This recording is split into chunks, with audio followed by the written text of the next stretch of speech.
Today is Monday the 7th. Is that what it is? Eighth. 8th? Wow. Gimel of Nisan. Okay. And I believe this is the 8th class we're having on faith and confidence. Okay, so what I handed out to you is sort of a chart of everything that we've been discussing. Something in this chart to notice is, one left over. and we'll look at this much more, so keep this chart. You'll notice that the line on top, where it touches the circle on top, is not connected. On the bottom, it's very clear that it's not connected, but even on top, it's not really connected, and we'll have a lot to say about that. In some places it says it is connected, some it doesn't, but in any case it's a leap. There's a leap there. Okay. So the picture on the bottom is what I tried to describe a few times. I don't know if it came through. The idea that with all the lines that are created, which are actually like life lines in a certain sense, like how a person acts throughout their lives. So in the end, you get a circle around. There's a silhouette of a circle around it, and that's the future revelation of the surrounding light. Meaning, it's not that the surrounding light itself will be revealed this way, but rather it will be revealed from everything coming close, very close to the circle, as it were. So you see the circle, but you don't touch it, because if you would completely touch it, then you would annul it completely. There wouldn't be any possibility of anything surviving as a separate entity. Okay, we'll have more to say about that today. So let's just recap a tiny bit. We talked about the fact that every day we have to recreate ourselves, we have to reinvent ourselves. And the most important thing to reinvent every day is what we call our midot. Midot are exactly the line. The line is something that you measure with. Okay.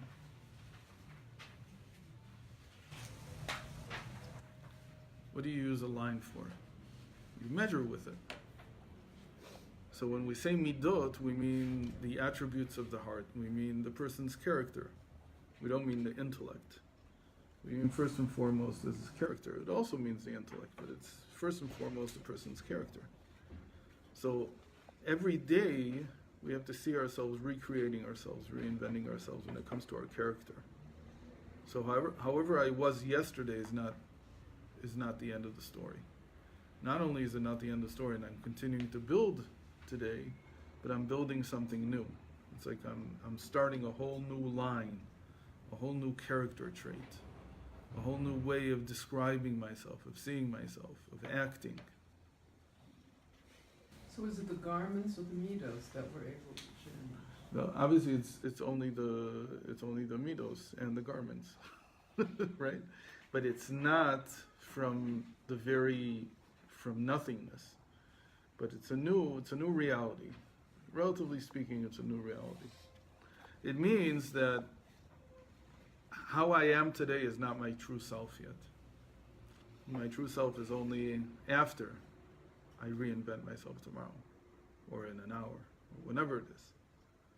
And every time I have to see myself as only true to myself, but not verily true, or not absolutely true. I'm not yet my absolute self. One of the biggest differences between Torah and everything else. And Torah sees me as a work in progress all the time. But it's not just in progress in the sense that there's a beginning and an end and I'm somewhere in the middle. But that every day is a whole new direction, is a whole new thing. I'm a whole new person every single day. I mean, if I could not exercise this power that I have, and I could remain very similar from day to day. But Hashem gives me that strength to be able to reinvent myself every day anew. There is that, and to do that, I have to go back to empty myself from all my preconceptions, and to draw down a new line, draw down new character into myself. Okay?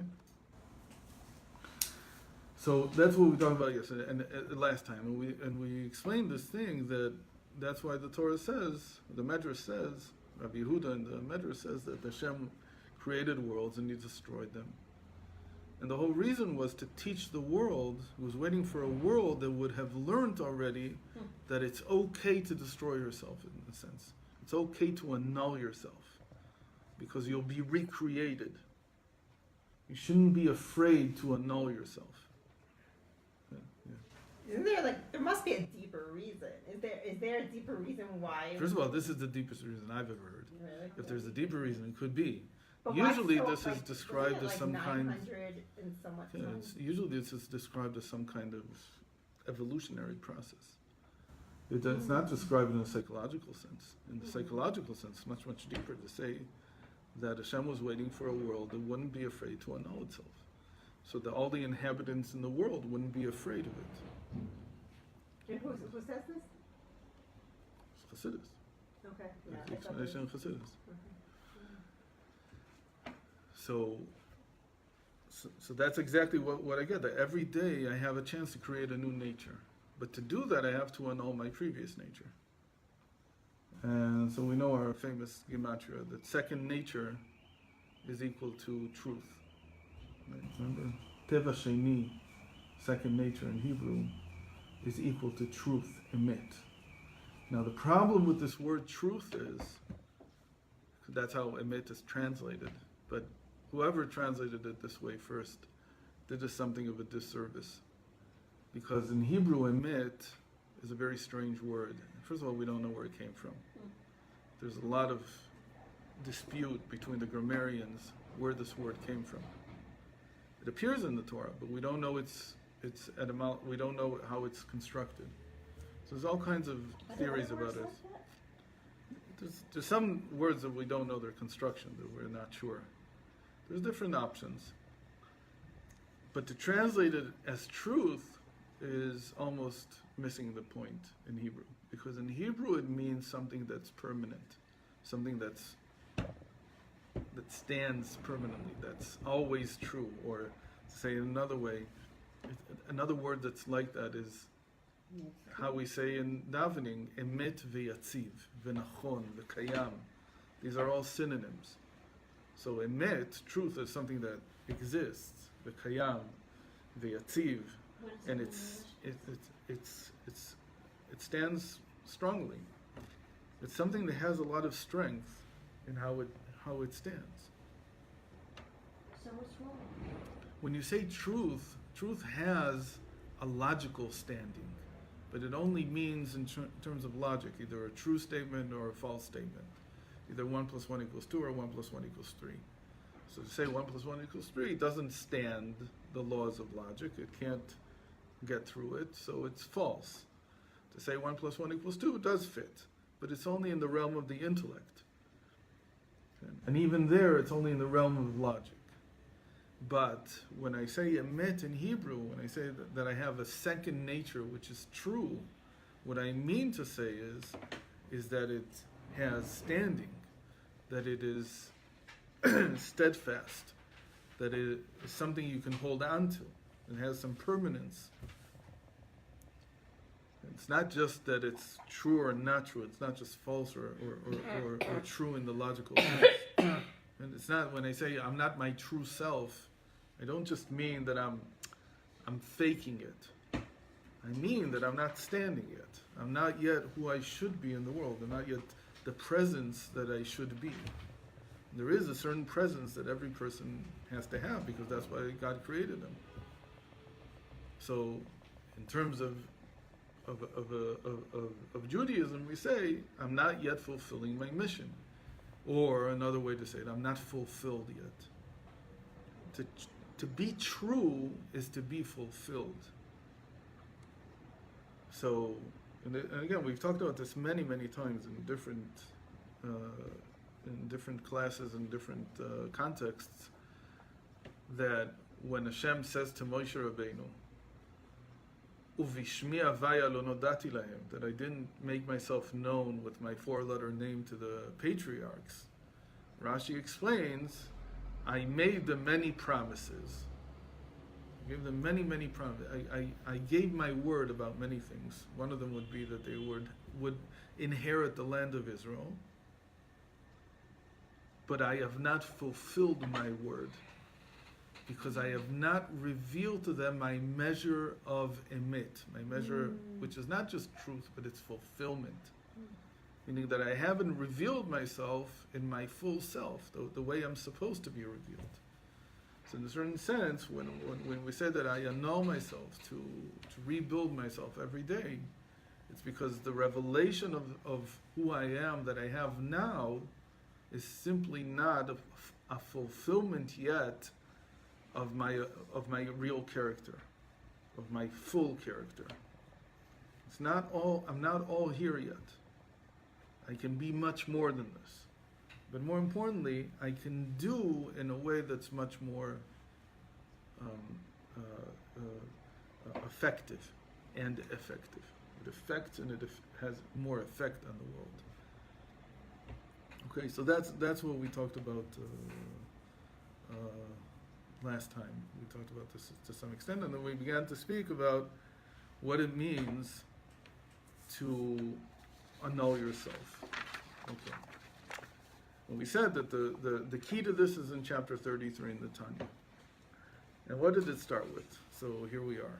So we're back to where we said. It said the main thing is to meditate on this concept of leitatal panui mineo. There's no place void of God. And we said that when we annul ourselves, when we purge our mind from all the constructs that we have, we come to reveal Hashem, that everything is full with Hashem, and Hashem is the only thing here. I'm not here even. And everything is Hashem, and Hashem is good. That's the main thing. Okay. So he said that to do this, there are three things that you meditate upon. He permeates all worlds. That's what it means that he's present everywhere. That all is Hashem. He permeates. Both upper and lower, and even the fullness of this earth is his blessed glory. And so we talked about this interesting thing that even inside the earth there is some Hashem being waiting as it were to be revealed.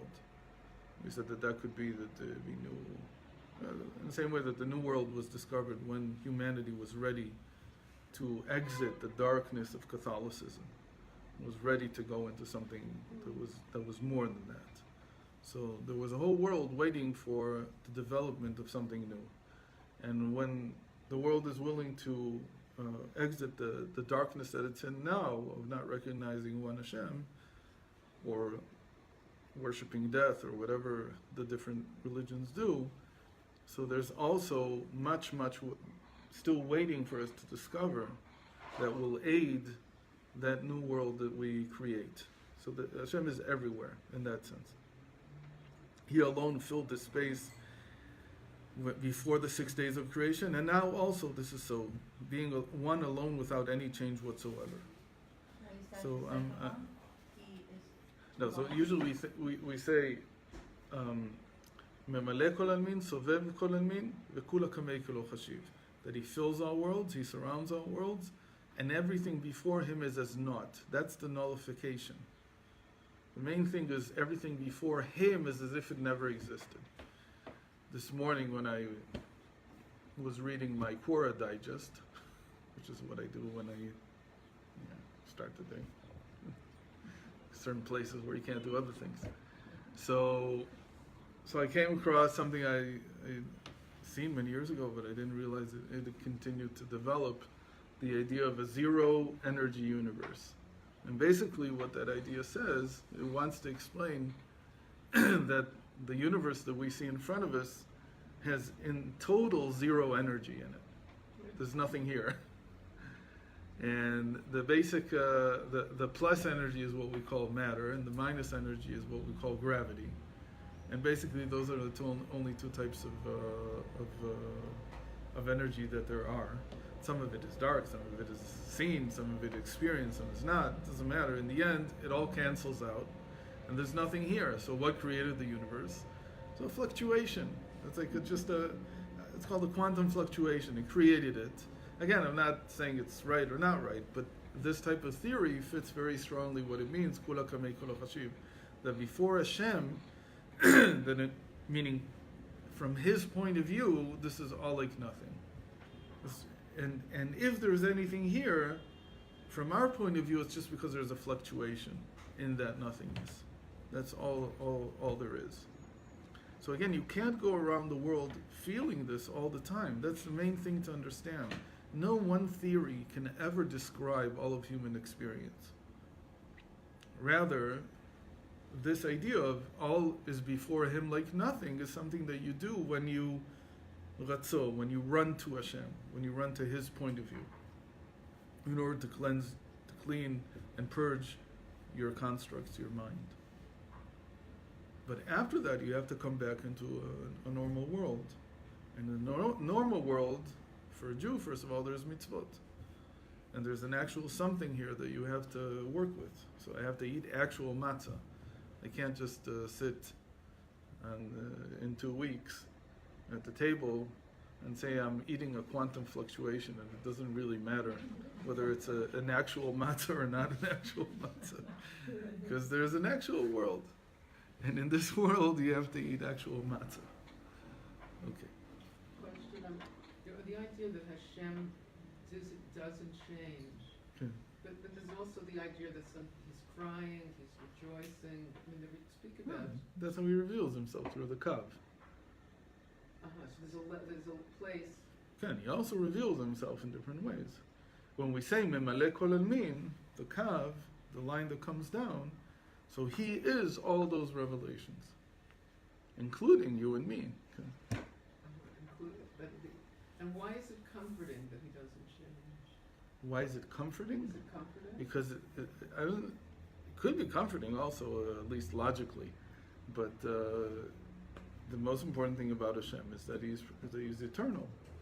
And something that's eternal, some kind of Greek logical thing, has to be unchanging. The Rambam also agrees to some extent. The unchanged. Yeah, he's an unmoved mover. He's not changing himself. So obviously, once he starts getting things in motion, and he is that motion, so he's also in motion, but he's also unchanging.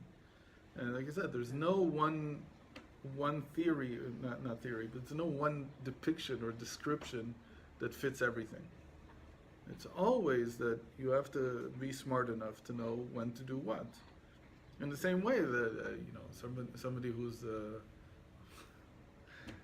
can't be in the kitchen all day, even Erev Pesach, you can't.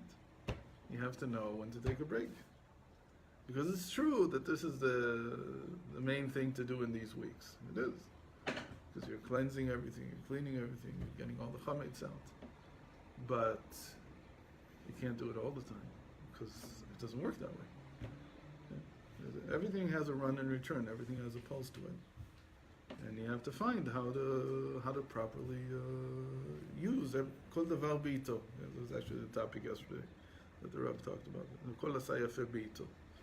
Hashem created everything to be good in its proper time.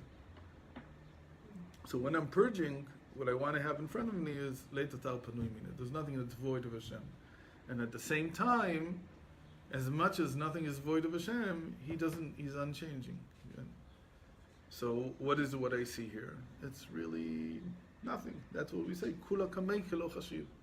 That from his point of view, everything here is as if it doesn't exist. Okay, so let's read a little bit more. Line 36. Exactly so, figuratively speaking, is the world, and all that fills it dissolves out of existence in relation to its source, which is the light of Ein Sof, or the infinite, or as we called it, the unlimited, as is there explained at length. So the same way, when I go back into the unlimited light, there's no limits anymore. So the world that we know is all a world of limits, of there being separation between objects, of there being separation in space and in time, and even in souls. There's all these separations, all these limits between things. And so to go back and to try to imagine this a world without it, everything dissolves into the unlimited. Okay, just think about all the barriers, all the borders between objects, space, time, moments in time, souls, everything dissolving. And so what you're left with is that everything is just unlimited. There's no limits. Nothing has any limits.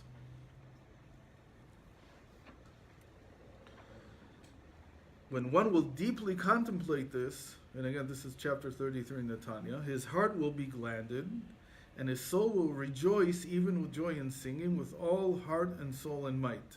That's one of the things that singing does, and that's why we love it so much. Because singing is touching upon the unlimited, it's touching upon the infinite.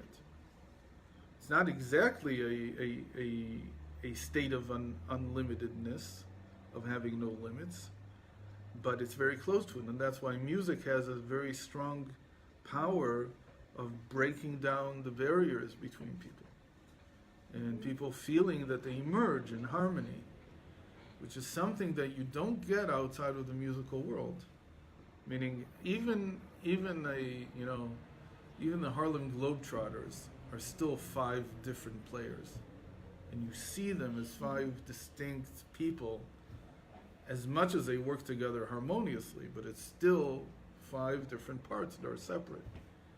But in music, and acoustics in general, and wave functions in general, everything melds together, it melts into itself, and becomes just one sound in the end. Any type of radiation has this, but the one that we're most familiar with is music, because we sense its effect of melding things together and melting them together.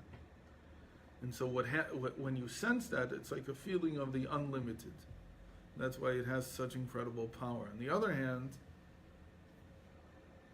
there's people who add percussion. So the percussion sort of ruins the effect, because percussion divides time up into, you hear the time being divided up, you hear the time being counted, if you want. But somebody once said, somebody that knows a lot about music, I know very little about music, but he knows a lot, a professor in musicology, he said that the big difference between a concert pianist, somebody who's at the highest level, and somebody who's not, is that when you're at the lower levels, you hit the keyboard in a way that you hear the counting of time in it. And it's ever so subtle as you get higher and higher, as you become better and better. Every instrument is like that. But on the keyboard, you hear it really strongly. You hear you hear the time being taken as the person plays. Imagine we would talk like this all the time. We would go crazy. It wouldn't be very nice. And a concert pianist flows already. It says that when you get to the highest levels, you leave the percussion behind you. It's like you let that melt away, and the music just flows based on something else. So, okay, there's a lot to be said about that, but not. So when one will deeply contemplate this, his heart will be gladdened, and his soul will rejoice even with joy and singing, with all heart and soul and might, in the intensity of this faith, which is tremendous, since this is the experience of the very proximity of God. Meaning to be b'dveikut with Hashem, to be one with Hashem, is to feel Hashem's unlimited light, unlimited experience, if you want. Where did Chavi go? She was talking about experience before. What? No, she's so jet lagged. okay. Very tired. She's right. She just got She here. just got back. And it is the whole purpose of man and the goal of his creation, as well as of the creation of all the worlds, both upper and lower, that he may have an abode here below, as will later be explained at length. So what does it mean that Hashem has an abode here? It means that I have some dveikut with him, that I have some connection to him, that I perceive in my consciousness his unlimited light and his limited light. But here, the point is to come to the unlimited light. Behold, how great is the joy of a common and But lowly there's to man. mention that this is one of the 12 Pesukim that the Rebbe Yeah. chose. It Yeah. seems Yeah, worthwhile. very, very. Who chose it for what? It's called Pesukim that the Rebbe wanted everyone to memorize Oh wow. in the late 70s. And this וזה תכלית האדם, תכלית כל העולמות. The purpose of all of man and all of creation is to contemplate Hashem, is to come close to Hashem, to know Hashem, to make a zero b'tzedakah. to make an abode here. So in the mind, it's called contemplation. It's called a meditation. Behold, how great is the joy of a common and lowly man when he is brought near to a king of flesh and blood, who accepts his hospitality and lodges under his roof. So here the king is willing to be with me. How is he willing to be with me? When I'm willing to push away all my preconceptions. So he's willing to dwell in me. That's what it means to make a dwelling place below. How infinitely more so is the joy in the abiding nearness of the Supreme King of Kings, the Holy One. And so it is written, for who is this that engages hard to approach unto me, says Hashem. Okay, for this reason, it was instituted to offer praise and thanks to Hashem's name each morning, to say, Just one question also. I mean, I don't understand why that sentence was included there, because it seems like it's saying the answer is the only way to do it is through contemplation, or you can't just walk close to Hashem and get no, close to because Him? there's no way, as it were, to come close to Hashem. Except- Who is it that can do this? Who mina the volleyball to come to me? How can that even happen? But It's not from us. But Hashem showed us that this is how you should come to me. Meaning, if it was up to man's devices by himself, we couldn't do it. For this reason was instituted to offer praise and thanks to His blessed name each morning, and to say, Ashreinu, ma tov chelkeinu, u'ma na'im goreleinu, and how beautiful, ma yafa yerushateinu. Again, that we were instructed in these ways, that Hashem gave us this way, the Torah. In other words, just as a person rejoices and is happy when an inheritance of an immense fortune for which he had not toiled, again, if I would have toiled all the years in the world, I couldn't write one pasuk from the Torah. I couldn't write a single verse. And here, this whole inheritance is falling into my lap, falls to him. How infinitely more should we rejoice over our heritage that our fathers have bequeathed to us, namely the true unity of Hashem. That even down here on earth there is naught else beside Him alone, and this is His abode in the lower worlds. Again, this idea that Abraham brought into the world, and which later is what we say in the Shema, Shema Yisrael Hashem Elokeinu Hashem Echad, that Hashem is one. That unity of Hashem is the greatest inheritance that we have. And that's the inheritance we have to also convince the rest of the world to take. So now, all this was a preparation for the real kind of meat here, as far as we're concerned. So this is what our rabbis of blessed memory said. 613 commandments were given to Israel. Came Habakkuk and based them all on a single one, on a single commandment, as it is written, the righteous shall live by his faith. Tzaddik be'emunato yichyeh. So what's going on here? It's a Gemara in Brachos, if I'm not mistaken, that describes that when Moshe Rabbeinu gave us the Torah, there were 613 commandments in it. But this is the other source. Everybody mentions the source that says in Makos, Rabbi Shamlai says there are 613 commandments. But this is another place in Brachos. When you start learning Gemara, you right away see it. If I'm not mistaken, that's in Brachos. Anyways, it's another source. It's 613 commandments. And these commandments, over the generations, there came people who said we have to make a condensed version. We're not saying there's no other commandments. We're just saying that there has to be a condensed version.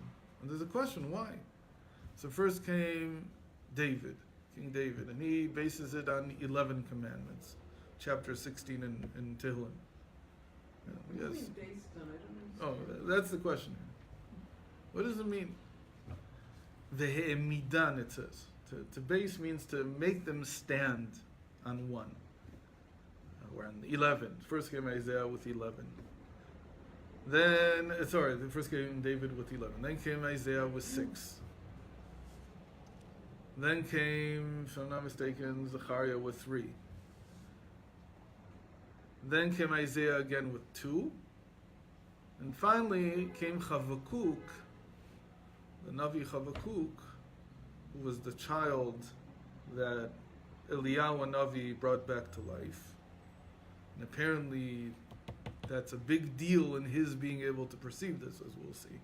Meaning that you have to have died and come back to life to understand what Chavakuk did. It was based on his death experience that he knew to say this, and he made all the Torah stand on one single commandment. And what's that commandment? The first commandment in the Rambam, the first commandment according to logic, which is, first of all, you have to believe in Hashem. And the tzaddik lives by his faith, by his belief.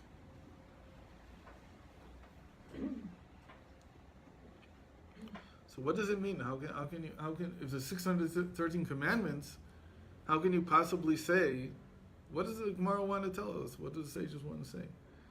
Why even describe it like that? When other people read if I would just read these chapters in the Tanakh, and Tehillim, and in Yeshaya, and in Zechariah, and in Chavakuk, I'd say they're giving highlights. They're saying it's important to have faith, it's important to be righteous, it's important to deal justly with people, it's important to do this, important to do that. They're saying like these are highlights, these are important, they want to stress something.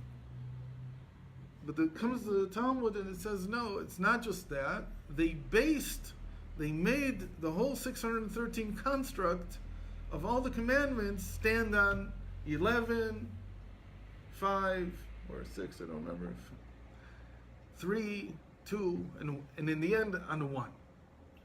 Why even say it that way? Just say these are important things. So says the Tanya, this is an incredible explanation. I don't know where he knew this from.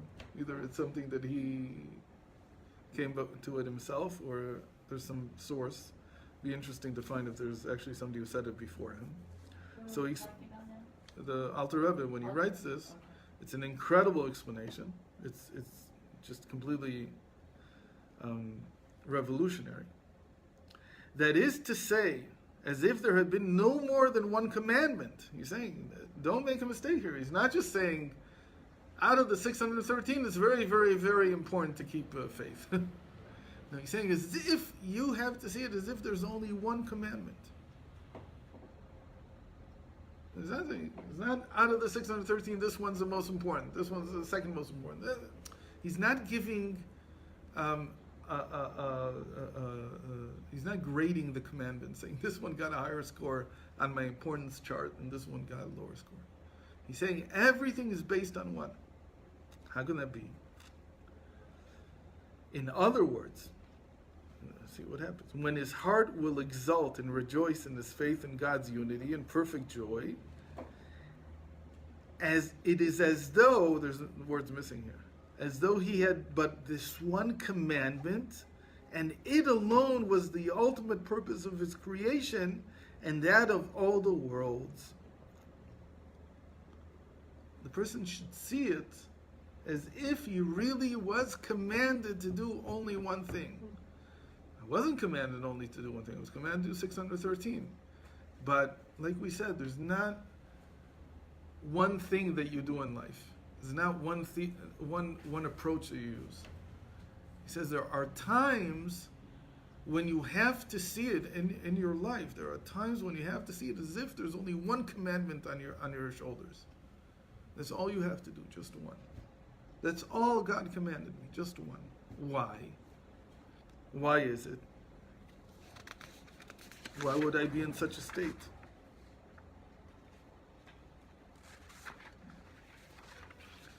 Because I'm tired. I'm dead. I feel dead.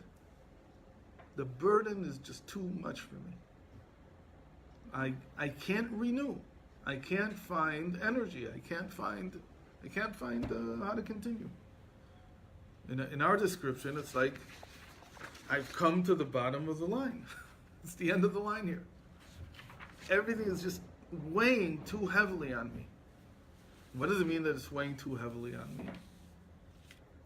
That it's not that I'm about to die, because I continue to live, but I'm unable to affect the world anymore. I just don't have strength. So what do most people do? So they stop. So if I can't go on, cleaning too much, so take a break. But just taking the break is not really a break. The whole idea here is that you have to break off the line that you were on and start a new one. It has to be a clean break. And it's not a clean break just that I'll break somewhere here in the middle and then just continue on. The break is such that I have to go back to the surrounding light. I have to go back to belief in that there is only Hashem. That's all I need to believe. That's all I need to do. Just to believe in Hashem. That's what the purging is. The purging is coming to believe that there's only Hashem. There's nothing else here. And I am not even obligated in any other way. So first of all, this is very interesting things. It means, we wrote it here, that the line, Hashem's limited light, is what we call the source of being commanded. The line represents Hashem is commanding me with 613 commandments. Obligation is related to the line. Commitment is related to the line.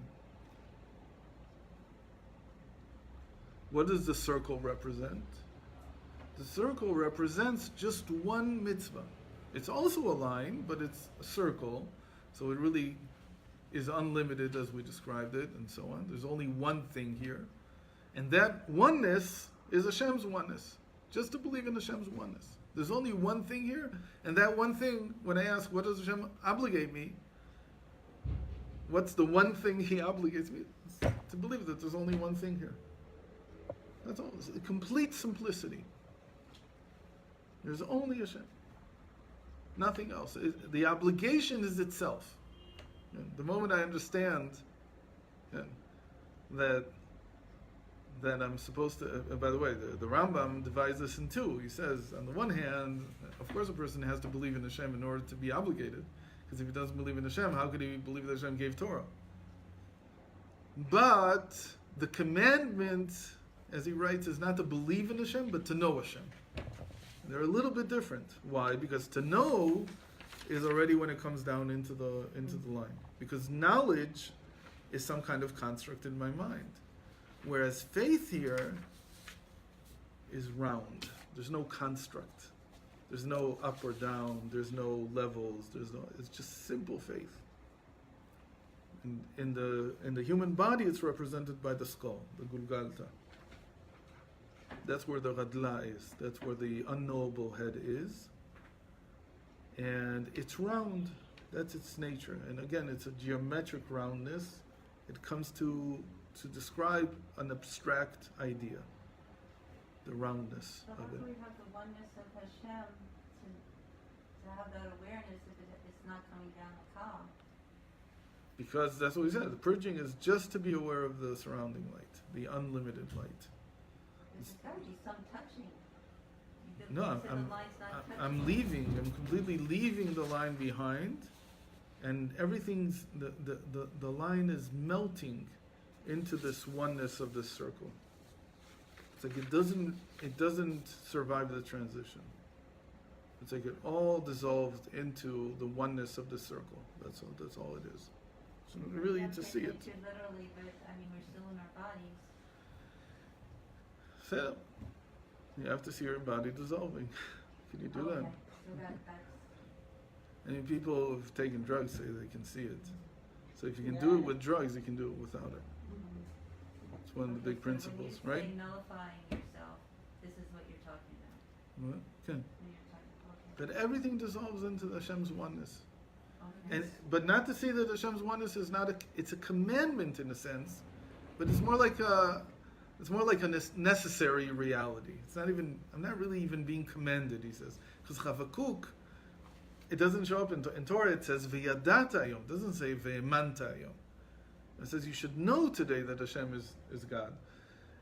Shema Yisrael Hashem Elokeinu Hashem Echad means hear, meaning understand that Hashem is one. That's all in the Kav, that's already limited light.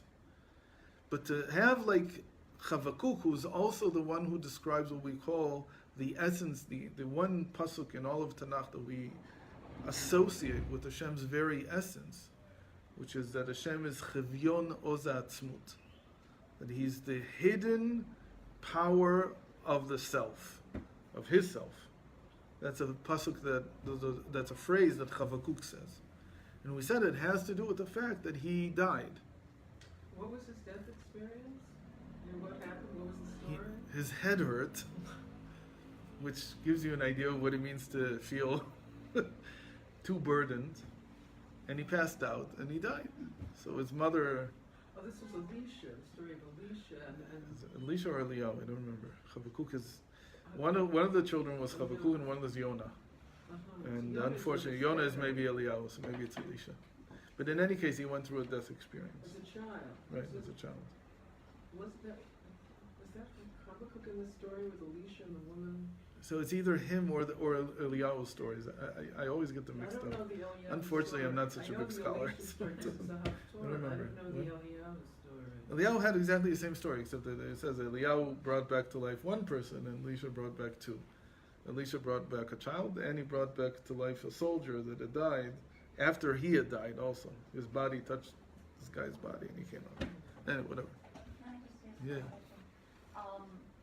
About this nullifying and mission, which I always have a tricky time with. But when we talk about therapy, and one of the things we've learned is when someone's telling their story is not to by the circumstance.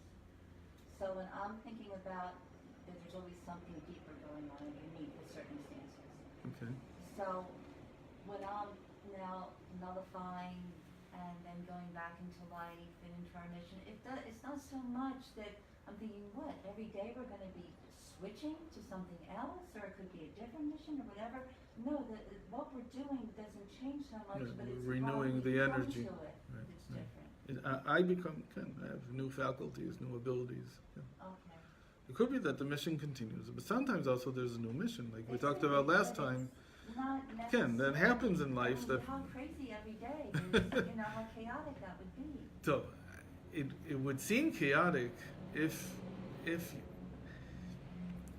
it was really a different task each day, but it could be that these are all parts of the how should I say it? The chaos is because there's not a clean, what I called before, a clean break, because they're not starting from the infinite again. So it seems like I'm just cutting off stuff and then continuing it. That's where the chaos starts. But if every day is bringing down from the infinite the light again, so it could be that I go through the same tasks, but they're completely new. They feel like they're completely new. That's the whole point here is to reach a state of renewal. So he said that why is a person unable to perform mitzvot? Why is he stuck with the obligations? Because he's just burdened. He's dead. He's dead in the sense that he can't give life to the world. He himself, he's alive. That's why, I mean, when, let's take again, because this is on my mind a lot, cleaning for Pesach, and I'm tired, I don't feel like doing anymore, I need a break. So during that break, I don't stop being me, I'm still me. And then I have strength again, theoretically, to affect the world again, to affect my house again, to affect the chametz again, so on. It's still the same task, but the question is whether I'm going to be pulling without end and just taking a small break and then I continue. So then it becomes even more burdensome the second time, the third time. Then you go to sleep. Right. When you go to sleep, because theoretically when you go to sleep, it's called that your soul goes up. What does that mean? The soul is the kav, right? We talked about this. But the soul coming down, that's the line. So the soul going back up is an image for the line receding back into or dissolving back into the infinite. And then you're refreshed. But if you know how to do this in the middle of the day, you can be just as refreshed, And Emunah is at what least refreshes. psychologically, right? Emunah is what refreshes. Going back into the infinite, into Emunah, and what is the Emunah? That Hashem is one. That's all there is here, just And this- Hashem. And this will give us the highest to all the other mitzvahs. That's what he's saying, Right, that it right, stands right, on. right, So right. that's important. So theoretically, there are other levels here also of 11 and 6 and 3 and 2. But in the end, it brings you back to do all 613, meaning you can re-obligate yourself. But you need to take this burden off and just to have faith in Hashem in order to continue with your obligations. So it's not the Chaz v'Shalom that he's saying that the Chavakuk was reform or something, that he suddenly decided there's not enough mitzvahs. There's too many mitzvahs or something like that. No, it's all the mitzvahs hold, but I can't feel that all the time. I have to also know how to take the burden off of myself in order to come back to affect the world again. Okay? What's the day of the year during which we have no obligations? Yom Kippur. Yom Kippur, there's no kav on Yom Kippur. How do I know there's no kav? Because in my body, the main limiting line or limiting process that's going on all the time is my metabolism. And it starts from eating, and it flows down. It goes all the way down. And it's a process of taking it apart, and this goes that, and categorizing it, and so on. And on Yom Kippur, I don't eat at all. Why? Because I have no kav. I'm trying to be like an angel, like a person who doesn't have there's no physical needs. In that sense, Yom Kippur is that day of the year in which there is only, it's called the Chat B'Shana, the one day a year. And it's a day in which the mitzvah is just to have faith in Hashem. That's why we ended with saying three times, Shema Yisrael once, Baruch Shem Kavod Malchuto 3 times, and then Havaya Hu Elokim. Havaya is God. Havaya is God 7 times. To nullify everything, it's like the crescendo, the zenith of the whole day. Is the last moment where really there's only Hashem, there's nothing else. And I have no other mitzvot on everything's finished already. The only thing I need to have is faith in Hashem, oneness of Hashem.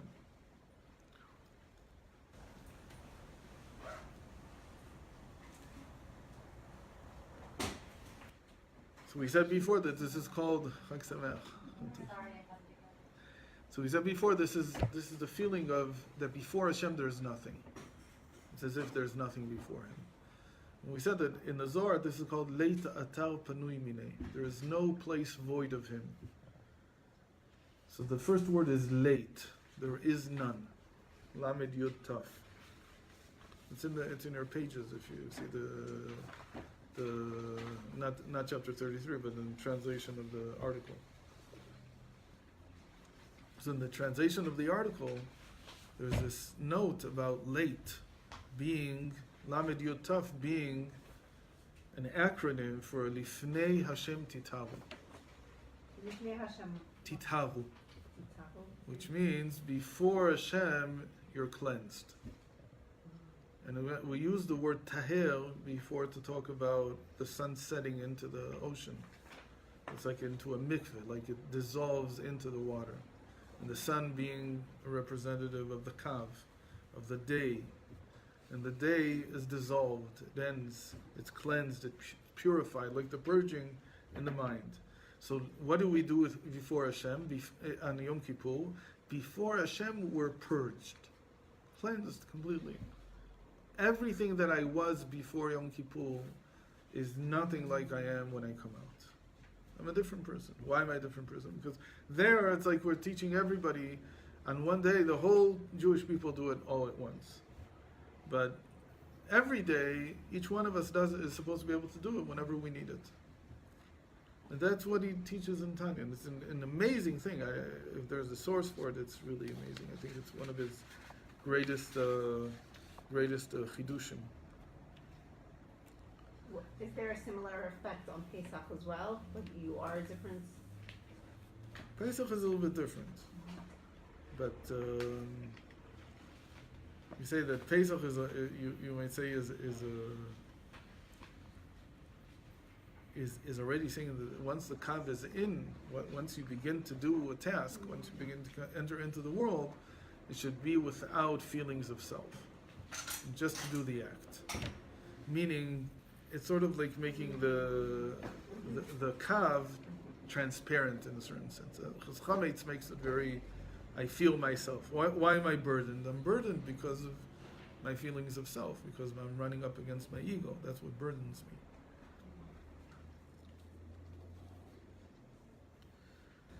So really, this is the sign. The sign that I need to do this is that I'm heavy, that I feel heavy. And I feel that I can't do. I simply can't do. It's too much. And this is an amazing thing that's not taught. If there was something from this whole course that I would teach everybody everywhere, is Yiddishkeit is not to drive yourself into the ground. That's simply not what it is. And there's not enough knowledge of this chapter in Tanya and the meaning of what Chazal meant there, that Chavakuk put it on one, again, because he experienced death, because you can be dead. You can be spiritually, emotionally, everything dead. And the feeling is one of heaviness, because that's what a dead person is. It becomes heavy. There's no life to carry yourself. So when that happens, you have to know how to purge. You have to know how to go back to there being only Hashem is one. That's all. And have no other obligation in the world. What are you translating as purge? Letaher, or what other words that we had before? That's to be purified. Lenakot, to clean out the mind. Letaher, lenakot, all kinds of words.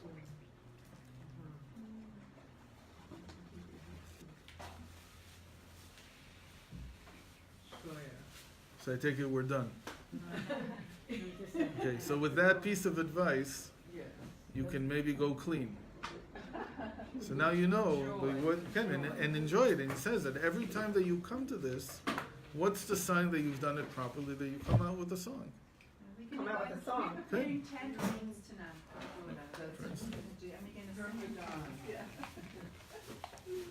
Chag kasher v'sameach. As I take it that next week everybody's